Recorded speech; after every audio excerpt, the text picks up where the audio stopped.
आदि गुरु शंकराचार्य। नदी की वेगवती धारा में माँ बेटे घिर गए थे। बेटे ने माँ से कहा, यदि आप मुझे संन्यास लेने की आज्ञा दें तो मैं बचने की चेष्टा करूं, अन्यथा यहीं डूब जाऊंगा। उसने अपने हाथ पैर ढीले छोड़ दिए। पुत्र को डूबता हुआ देखकर उसकी माँ ने स्वीकृति दे दी। पुत्र ने स्वयं तथा माँ दोनों को बचा लिया। यह बालक थे शंकराचार्य। शंकराचार्य के बचपन का नाम शंकर था। इनका जन्म दक्षिण भारत के केरल प्रदेश में पूर्णा नदी के तट पर स्थित कालड़ी ग्राम में आज से लगभग 1200 वर्ष पहले हुआ था। इनके पिता का नाम शिवगुरु तथा माता का नाम आरंभा था। इनके पितामह तथा पिता वेद शास्त्र के प्रकांड विद्वान थे। इनका परिवार अपने पांडित्य के लिए विख्यात था। इनके बारे में ज्योतिषियों ने भविष्यवाणी की थी कि आपका पुत्र महान विद्वान, यशस्वी तथा भाग्यशाली होगा। इसका यश पूरे विश्व में फैलेगा और इसका नाम अनंत काल तक अमर रहेगा। पिता शिवगुरु यह सुनकर बड़े प्रसन्न हुए। यह अपने माँ बाप की इकलौती संतान थे। शंकर 3 ही वर्ष के थे कि इनके पिता का देहांत हो गया। पिता की मृत्यु के बाद माँ आरंभा शंकर को घर पर ही पढ़ाती रहती। 5वें वर्ष उपनयन संस्कार हो जाने पर माँ ने इन्हें आगे अध्ययन के लिए गुरु के पास भेज दिया। शंकर कुशाग्र एवं अलौकिक बुद्धि के बालक थे। इनकी स्मरण शक्ति अद्भुत थी। जो बात एक बार पढ़ लेते थे या सुन लेते थे उन्हें याद हो जाती थी। इनके गुरु भी इनकी प्रखर मेधा को देखकर आश्चर्यचकित थे। शंकर कुछ ही दिनों में वेद शास्त्रों अन्य धर्म ग्रंथों में पारंगत हो गए थे। शीघ्र ही इनकी गणना प्रथम कोटि के विद्वानों में होने लगी। शंकर गुरुकुल में सहपाठियों के साथ भिक्षा मांगने जाते थे। वे एक बार कहीं भिक्षा मांगने गए। अत्यंत विपन्नता के कारण गृह स्वामिनी भिक्षा न दे सकी, अतः रोने लगी। शंकर के हृदय पर इस घटना का गहरा प्रभाव पड़ा। विद्या अध्ययन समाप्त कर शंकर घर वापस लौटे। घर पर वे विद्यार्थी को पढ़ाते तथा माँ की सेवा करते। इनका ज्ञान और यश चारों तरफ फैलने लगा।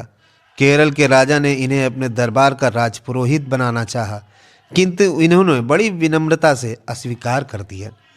राजा स्वयं शंकर से मिलने आए।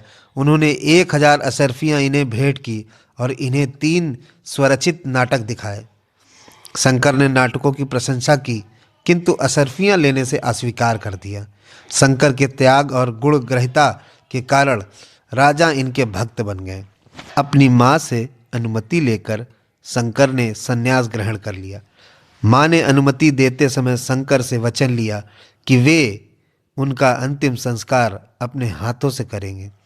यह जानते हुए भी कि सन्यासी वह कार्य नहीं कर सकता, उन्होंने माँ को वचन दे दिया। माँ से आज्ञा लेकर शंकर नर्मदा तट पर तप में लीन सन्यासी गोविंदनाथ के पास पहुँचे। शंकर जिस समय वहाँ पहुँचे, गोविंदनाथ एक गुफा में समाधि लगाए बैठे थे। समाधि टूटने पर शंकर ने उन्हें प्रणाम किया और बोला, मुझे सन्यास की दीक्षा और आत्मविद्या का उपदेश दीजिए।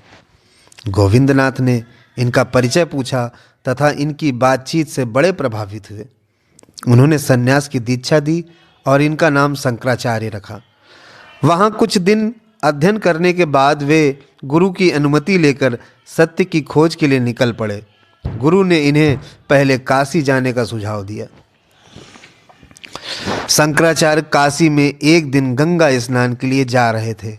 मार्ग में एक चांडाल मिला। शंकराचार्य ने उसे मार्ग से हट जाने के लिए कहा। उस चंडाल ने विनम्र भाव से पूछा, महाराज, आप चंडाल किसे कहते हैं, इस शरीर को या आत्मा को?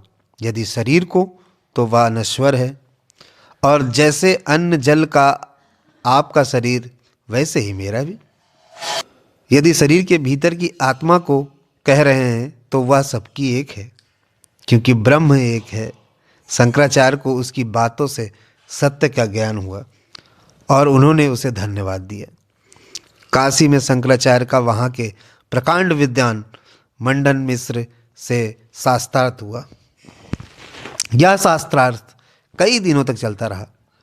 मंडन मिश्र तथा उसकी पत्नी भारती का बारी बारी से इससे शास्त्रार्थ हुआ। पहले शंकराचार्य भारती से हार गए, किंतु पुनः शास्त्रार्थ होने पर वे जीत गए।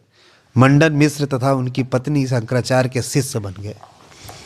महान कर्मकांडी कुमारिल भट्ट से शास्त्रार्थ करने के लिए वे प्रयाग धाम गए। भट्ट बड़े बड़े विद्वान को परास्त करने वाले दिग्विजयी विद्वान थे। सन्यासी शंकराचार्य विभिन्न स्थानों पर भ्रमण करते रहे। वे सिंगेरी में थे, तभी माता के देहांत का समाचार मिला। वह तुरंत माँ के पास पहुँचे। वह इन्हें देखकर बड़ी प्रसन्न हुई। कहते हैं कि उन्होंने माँ को भगवान विष्णु का दर्शन कराया और लोगों के विरोध करने पर भी माँ का दाह संस्कार किया। शंकराचार्य ने धर्म की स्थापना के लिए संपूर्ण भारत का भ्रमण किया। उन्होंने भग्न मंदिरों का जीर्णोद्धार किया तथा नए मंदिरों की स्थापना की। लोगों को राष्ट्रीयता के एक सूत्र में पिरोने के लिए उन्होंने भारत के चारों कोनों पर 4 धाम यानी कि 4 मठ की स्थापना की। इनके नाम हैं श्री बद्रीनाथ, द्वारिकापुरी, जगन्नाथपुरी तथा श्री रामेश्वरम। ये चारों धाम आज भी विद्यमान हैं। इनकी शिक्षा का सार है ब्रह्म सत्य है तथा जगत मिथ्य है। इसी मत का उन्होंने प्रचार किया। शंकराचार्य बड़े ही उज्जवल चरित्र के व्यक्ति थे। वे सच्चे सन्यासी थे तथा उन्होंने अनेक ग्रंथ की रचना की थी। उन्होंने भाष्य, स्तोत्र, प्रकरण ग्रंथ भी लिखे। इनका देहवासन मात्र 32 वर्ष की अवस्था में हो गया। उनका अंतिम उपदेश था, हे मानव, तू स्वयं को पहचान। स्वयं को पहचानने के बाद तू ईश्वर को पहचानना जान जाएगा।